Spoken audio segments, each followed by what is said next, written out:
Welcome back once again in our YouTube channel solution of life Ajay Pandey.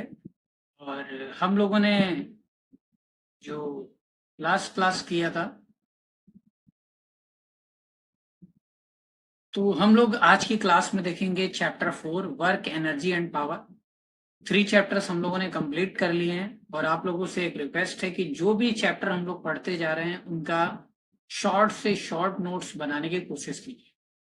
यानी कि सभी topic सभी पॉइंट्स को एक सिंगल A4 शीट में समराइज करके लिख दीजिए और उसमें उसके बाद भी स्पेस छोड़ दीजिए, ताकि हम लोग जो क्वेश्चंस करेंगे MCQ से रिलेटेड, जब वो क्वेश्चन करें तो उनसे जो हमें नया टॉपिक या नए पॉइंट्स मिलेंगे हम वहां पे प्लेस कर सकते। ठीक है, तो ज्यादा टाइम ना लेते हुए आज की क्लास को स्टार्ट करते हैं।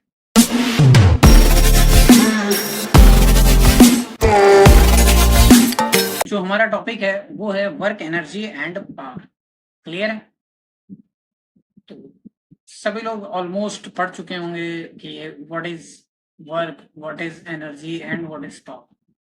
तो जनरली हम लोग डिस्कस करते हैं और मैं एक बार फिर बता दूं आपको, जो हम लोग पढ़ाई कर रहे हैं वो as perspective of competitive exams के थ्रू देख रहे हैं। कोई भी प्रॉपर टॉपिक जो आपको नहीं समझ में आ रहा है या जिसमें लेकर आपको डाउट है तो उसको हमें बताइए और हम लोग डिस्कस करेंगे। तो वर्क की अगर हम बात करें तो वर्क क्या है कि जब हम किसी बॉडी पे कोई काम करते हैं या थक जाते हैं या कुछ मूवमेंट कराते हैं, तो हम लोग दिन भर बोलते रहते हैं काम कर रहे हैं काम कर रहे हैं। बट जो साइंस की डेफिनेशन है that is in a different, कि अगर हम बात करें कि जैसे टर्म्स वर्क एनर्जी पावर, तो आप farmer ploughing the field, construction worker carrying bricks, studying of competitive exams, all are set to be a working. सब लोग बोलते रहते हैं कि हाँ मैं वर्किंग कर रहा हूँ, बट एज पर फिजिक्स जब तक कोई बॉडी डिस्प्लेस नहीं होती, जब तक वहां पे कोई चेंजेस नहीं दिखाई देंगे, ये नहीं माना जा सकता कि वर्क। और सिंपल सी बात है कि जब भी हम वर्क की बात करेंगे सो that is should be in the direction of the force. यानी कि जिस डायरेक्शन में आप फोर्स लगा रहे हैं उसी डायरेक्शन में जब डिस्प्लेसमेंट मिलेगा तो हम उसे क्या कहते हैं? वर्क कहते हैं। क्लियर है? चलिए आगे देखते हैं। तो वर्क क्या है? Said to be done if on applying a force on an object is to displace from its position in the direction of force. यानी कि अगर आप किसी ऑब्जेक्ट को कंसीडर करते हैं और उस पर अगर आप फोर्स लगाते हैं तो ये जो बॉडी है ये फोर्स की ही डायरेक्शन में डिस्प्लेस होना चाहिए। यानी कि थोड़ी देर के बाद ये अपनी पोजीशन चेंज करके कुछ इस तरीके से यहाँ पे आ जाना चाहिए। क्लियर है?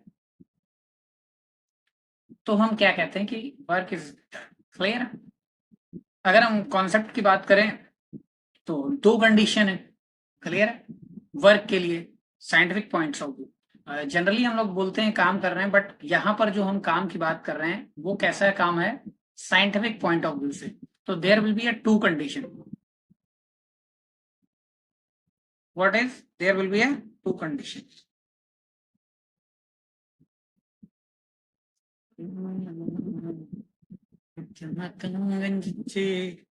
देख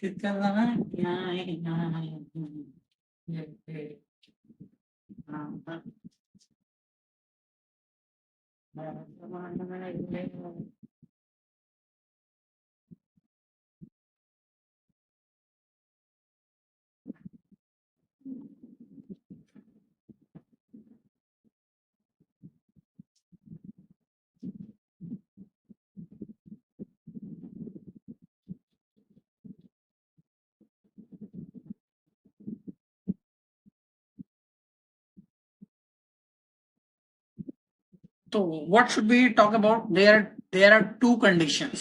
First one is force should be act on an object. यानी कि फोर्स आपका अप्लाई होना चाहिए.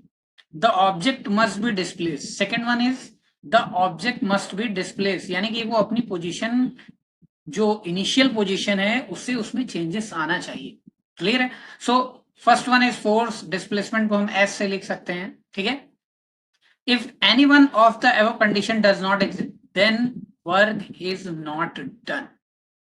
Understand? अगर डिस्प्लेसमेंट नहीं हो रहा है तो वर्क नहीं माना जाएगा, आपने कितनी भी मेहनत की. क्लियर? सिंपल सा फंडा है कि जैसे कि प्रेजेंट टाइम में अगर आप सक्सेस नहीं होते हैं तो आपने पढ़ाई नहीं की या मेहनत नहीं की, तो वही यहाँ पे भी चल रहा है कि वर्क जो है वो तभी माना जाएगा आपका जब आपने मेहनत की। क्लियर है? यहाँ तक कोई डाउट? चलिए अब हम आगे देखते हैं। तो वर्क का फॉर्मूला जो है that is force into displacement in the direction of force, ये याद रखिएगा। सिर्फ डिस्प्लेसमेंट कह देना ये एक इनकम्प्लीट डेफिनेशन माना जाएगा। क्लियर है?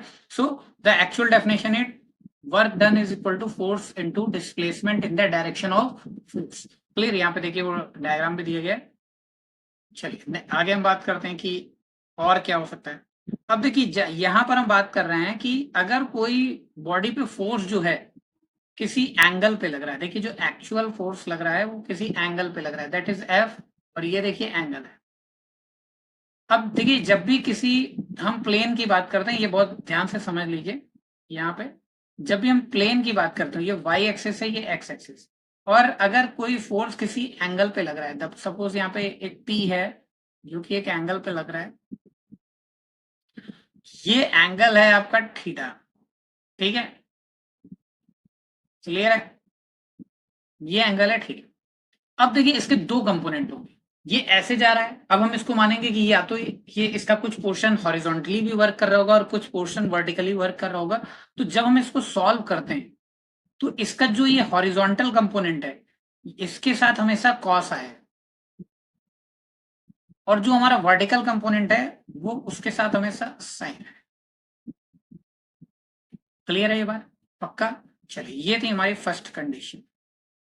सेकंड कंडीशन की बात करते हैं हम लोग। सेम है, ये y है, ये x है, ये आपका p है, और जो एंगल है दैट शुड बी अल्फा। यहाँ पे हम लोग कलर चेंज कर लेते हैं।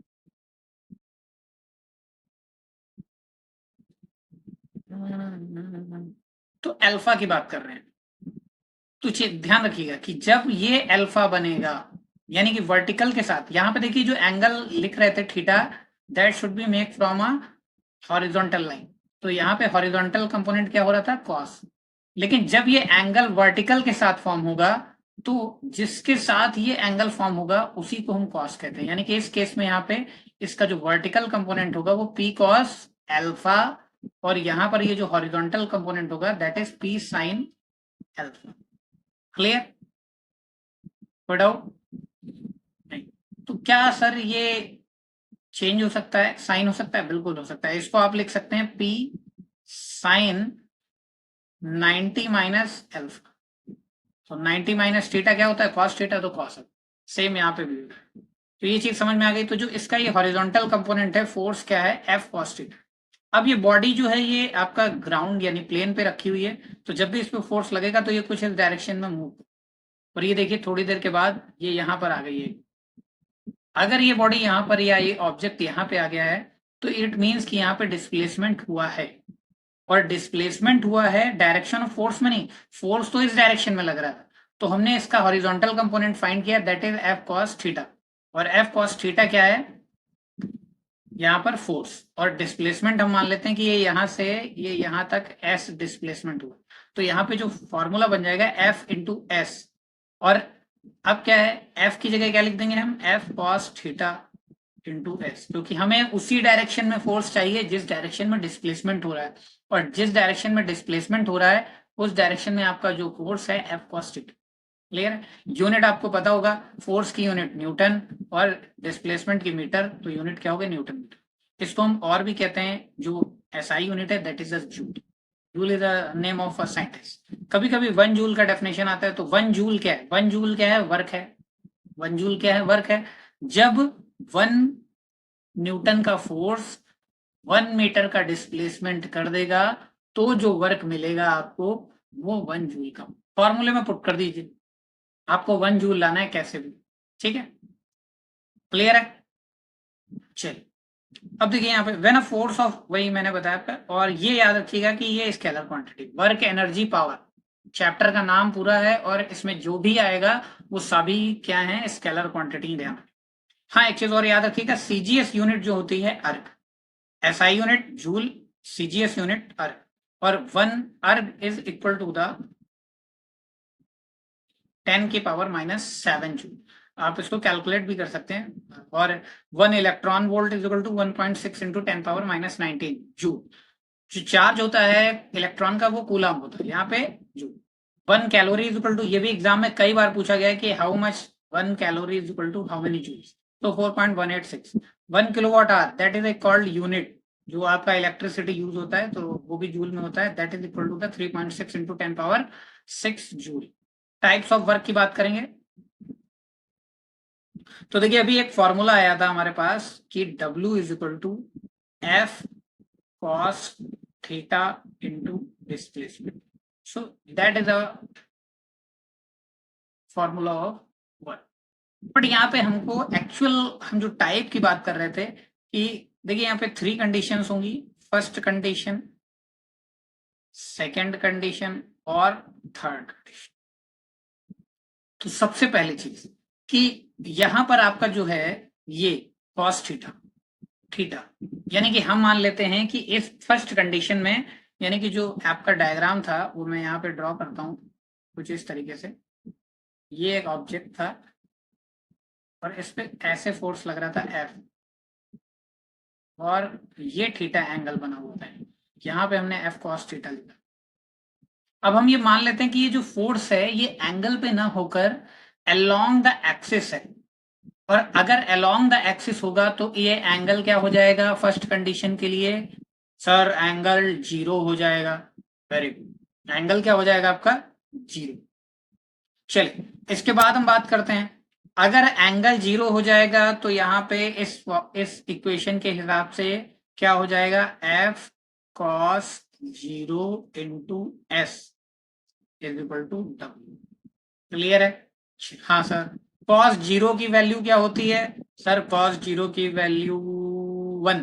वेरी गुड, 1 होती है, तो 1 आ जाएगा, F इंटू 1 1F हो जाएगा, और W इक्वल टू क्या आ जाएगा FS।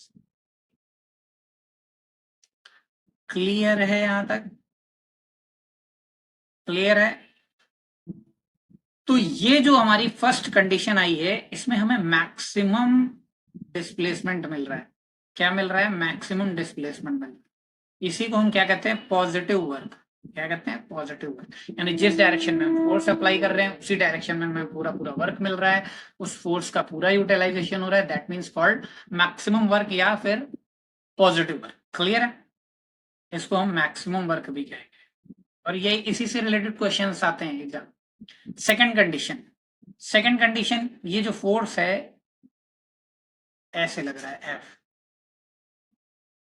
तो अब आपको पता है कि जिस डायरेक्शन में फोर्स लग रहा है वो डिस्प्लेसमेंट के बिल्कुल अपोजिट होगा, तो यहां पर जो एंगल हो जाएगा ये क्या हो जाएगा, थीटा।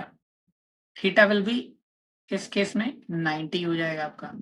अगर थीटा 90 है तो फिर से फॉर्मूले में W equal to F cos 90 into S, और cos 90 की वैल्यू वो सर -1 नहीं यार, cos 90 की वैल्यू होती है G, तो ये वर्क क्या आ गया आपका 0, और अगर वर्क 0 आ गया तो इसी को हम क्या कहते हैं, 0 बोलते हैं। क्लियर है? ठीक है, चलिए अब थर्ड कंडीशन की बात करते हैं। थर्ड कंडीशन, ये जो कंडीशन है इसका एग्जाम्पल बहुत ही बेस्ट है कि जो कुली लोग होते हैं, कुली अपने अगर सर पे कोई बैग रखकर, कुली अगर अपने सर पे बैग रखकर मूव कर रहा है तो उसमें क्या माना जाता है वहां पर, कि उसने कोई भी वर्क नहीं किया है। क्लियर है? कोई भी वर्क नहीं किया ये माना जाए। चलिए थर्ड देखते हैं। अब अगर ये मान लीजिए बिल्कुल फोर्स अपोजिट लग रहा है तो theta will be 180। So W is equal to F cos 180 into S। 180 की वैल्यू -1, यानी कि ये हो जाएगा -F इंटू, यानी कि इस बार जो वर्क मिल रहा है ये आपको माइनस में मिल रहा है। माइनस का मतलब निगेटिव सर, और क्या कह सकते हैं, मिनिमम कह सकते हैं। तो ये 3 कंडीशंस थी और इन्हीं के बिहाफ पर हम लोग टाइप्स डिफाइन करते हैं, पॉजिटिव वर्क, 0 वर्क और नेगेटिव। क्लियर है? आई थिंक सभी को टाइप समझ में आ गया। इसके बाद हम बात करते हैं एनर्जी। तो एनर्जी क्या होता है आपका, it is ability to do work is called energy. Clear? Energy की भी SI unit joule, scalar quantity, याद रखिए। फॉर्म ऑफ एनर्जी की बात करेंगे तो हम लोग मैकेनिकल एनर्जी, इंटरनल एनर्जी और हीट एनर्जी, लाइट एनर्जी और बहुत सारी energy, sound energy, wave energy, hydro energy, ये देखिए विंड एनर्जी, साउंड, मतलब जो भी आप लाइफ में देख रहे हैं जनरली उससे रिलेटेड, और मोस्ट इंपॉर्टेंट सोलर एनर्जी। ठीक है, क्लियर है। तो एनर्जी के टाइप्स, एनर्जी क्या है? It is ability to do work, यानी कि जो वर्क करने की एबिलिटी होगी उसी को एनर्जी कहते हैं। यूनिट जूल और स्केलर क्वांटिटी। क्लियर है। फॉर्मूले डिफरेंट डिफरेंट हो सकते हैं। E is equal to M C square, ये सभी ने पढ़ा होगा, अल्बर्ट आइंस्टीन सर का बहुत इंपॉर्टेंट और बहुत ही मतलब यूनिवर्सल ट्रूथ की तरह कह सकते हैं कि एक ऐसा लॉ है कि E is equal to M C square. इसी के बिहाफ पर कई सारी चीजें पॉसिबल हो पाई। सी क्या है? सी है speed of light, that is equal to 3 × 10⁸ metre per second. Clear है। चलिए, टाइप ऑफ मैकेनिकल एनर्जी की बात करते हैं तो there are two types of energy, kinetic energy और पोटेंशियल एनर्जी। काइनेटिक एनर्जी और potential energy. The energy is possessed by an object due to its motion is called kinetic energy। अगर किसी motion की वजह से कोई एनर्जी उसमें आ रही है या पजेस कर रहा है वो, तो उसे हम काइनेटिक एनर्जी कहते हैं। काइनेटिक एनर्जी का फॉर्मूला रहता है K equal to half mv square. Clear है। ठीक है। यूनिट क्या होगी सर? जूल। और ये क्या है? Positive quantity. हमेशा काइनेटिक एनर्जी क्या रहेगी? पॉजिटिव रहेगी। और ये क्या है आपका? Scalar quantity. ठीक है। एग्जाम्पल बहुत सारे हैं। Due to kinetic energy, a bullet fired from a gun can pierce a target. खत्म। ठीक है। तो kinetic energy of a fast stream of water is used to run water mills. Water mills को run करने के लिए simply कह सकते हैं हाइड्रोलिक पावर प्लांट्स में टरबाइन को मूव करने के लिए जो वाटर जेट होता है उसका यूज करते हैं, और बहुत तेजी से जब वो उस पर गिरता है तो वो रन करता है। The kinetic energy of air is used to run wind mills, same. तो आपको पता है। पोटेंशियल एनर्जी की बात करते हैं कि the energy possess by a body due to change in position और शेप, यानी कि पोजिशन और शेप में चेंजेस की वजह से जो एनर्जी आएगी उसे हम पोटेंशियल एनर्जी कहेंगे। तो सिंपली पोटेंशियल एनर्जी क्या है आपका?